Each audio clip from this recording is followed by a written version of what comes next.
but we will charge them approximately half of what they are and have been charging us. So the tariffs will be not a full reciprocal. I could have done that, yes, but it would have been tough for a lot of countries. We didn't want to do that. I'd like to see the chart if you have it. Could you bring it up, Howard?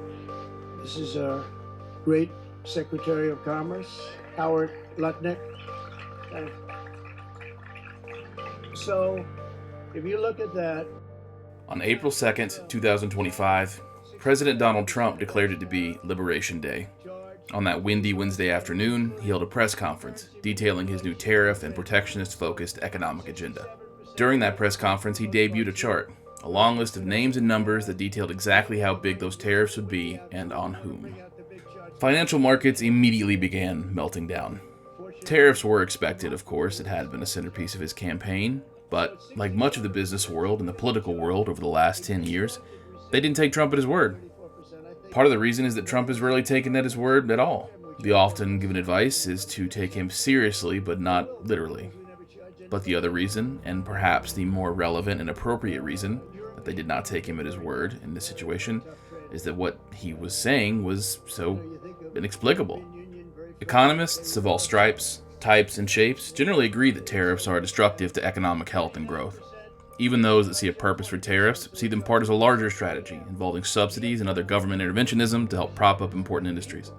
But President Trump spent a lot of time on the campaign trail and has spent a fair amount of time with Republican colleagues creating budgets that strip out the investment President Biden and Democrats made in such bills as the CHIPS Act and the Inflation Reduction Act. As of the filming of this video, things have not gotten any clearer. Trump has repeatedly removed, put back on, increased, decreased, and otherwise muddied the waters when it comes to his tariff-centered agenda. Considering the anxiety that I personally feel when I wake up in the morning and check the markets and market-related news, I thought it might be helpful to explain in detail what tariffs actually are. So, Part 1 will be a history of tariffs and their usage, and arguments for and against. Part 2 will be a conclusion and a prediction of what the future may hold.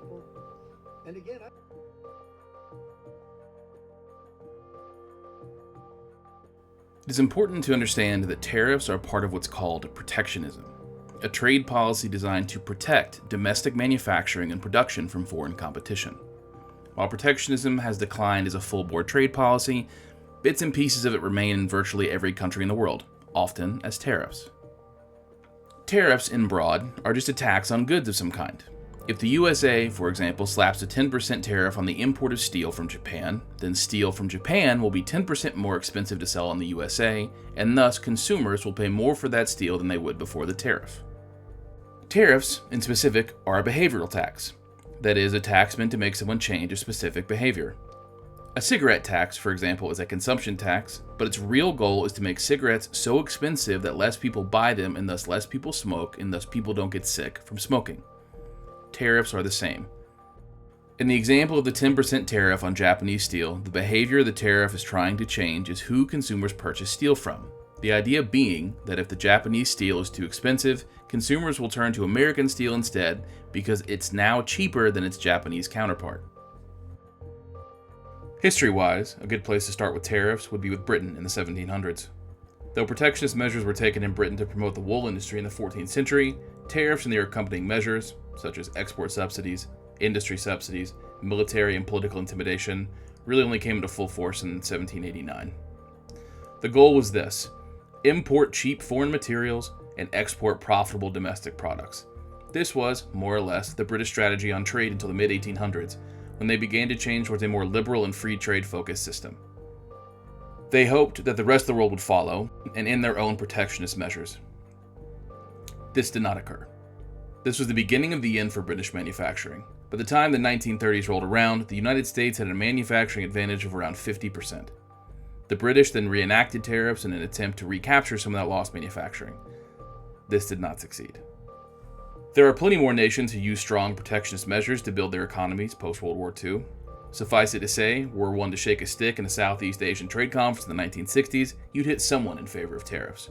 Japan, South Korea, Taiwan, all globally relevant, all with strong manufacturing centers in their economies. Having heard all that, it must be hard to imagine, at this moment, that President Trump and the Republicans are wrong about the usefulness of tariffs.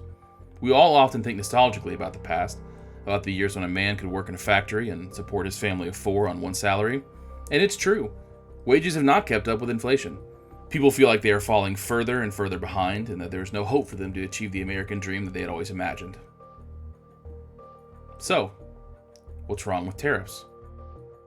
In a nutshell, tariffs make foreign things more expensive to make domestic things more competitive. They do not make domestic goods cheaper or better. Instability in negotiating through the press creates unstable political and business environments, which makes it harder for private capital to invest and for country-to-country trade deals to come together. Let's tackle the notion that tariffs are what made the British Empire rich. Remember when I mentioned military and political intimidation? This is where that comes in. The British Empire conquered and colonized dozens of resource-rich countries, brutally extracted their wealth, and did not allow them to build any of their own profitable industries, instead requiring their colonies to give it all back to the empire. They also used that same political and military might to wrangle favorable trade deals with other nations, which, again, had nothing to do with the tariffs themselves. Secondly, even if you accept the idea that protectionism and tariffs quote-unquote work, that is, to bring back and protect industry, the consumers of your principal market, in this case, Americans, are still going to be paying a lot more for a good than they did before. Let's go back to the Japanese steel example again. Even if it did force more people to buy American steel, they are still paying 10% more than they did before, and that cost reverberates down the chain. And even if protectionism somehow gave everyone who bought that American steel a raise of 10%, you are now paying the same as you were before the tariffs. Now apply that across the board. Clothes, food, cars, lumber, drugs, and on and on. If everything gets 10% more expensive, then things just get 10% more expensive.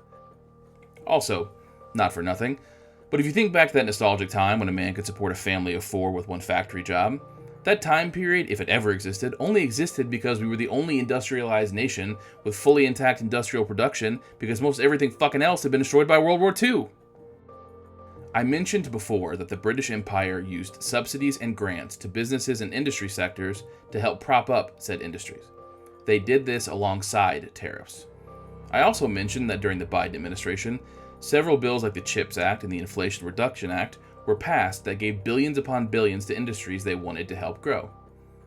Do you see the commonality here?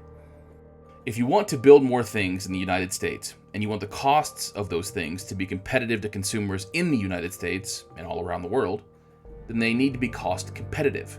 Tariffs just raise the price, even in the best case scenario. But subsidies? That can actually do the job. Lowering supply chain costs, helping fund research, incentives for building certain products. The list goes on and on. As I said before, tariffs are a tax. That is a sunk cost. When there is a 5% sales tax in some county in South Carolina, Walmart doesn't lower the prices of their products by 5% to compensate. They just slap 5% on top of it.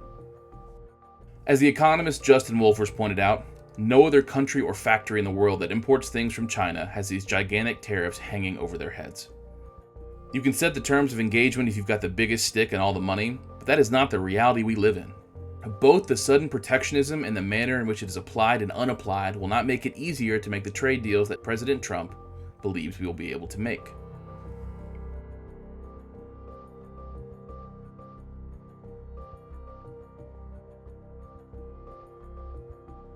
Commerce thrives on stability. Businesses cannot make investments if the winds shift unpredictably. As previously stated, President Trump has changed his mind several times on how high the tariffs should be, on what industries they should be applied to, and on whom they should be applied. Right now, anywhere from 10% to 35% total tariffs are on products being exported to the US.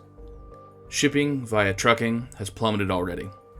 Ports are seeing much less traffic, especially on imports from China.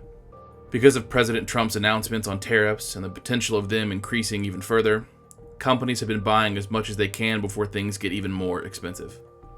Should the tariffs stay the way they are, the most likely outcome is some combination of empty shelves and higher prices.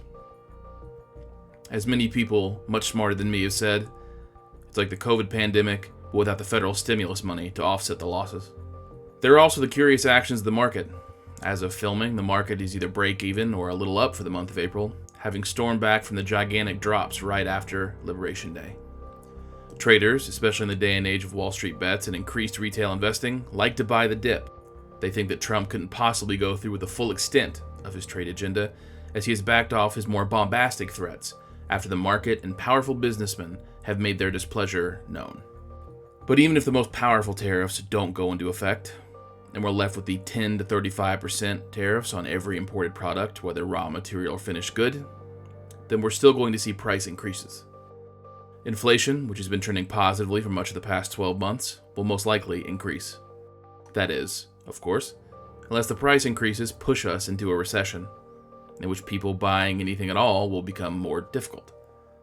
Then again, on the other hand, there's always stagflation, in which prices increase while people lose their jobs.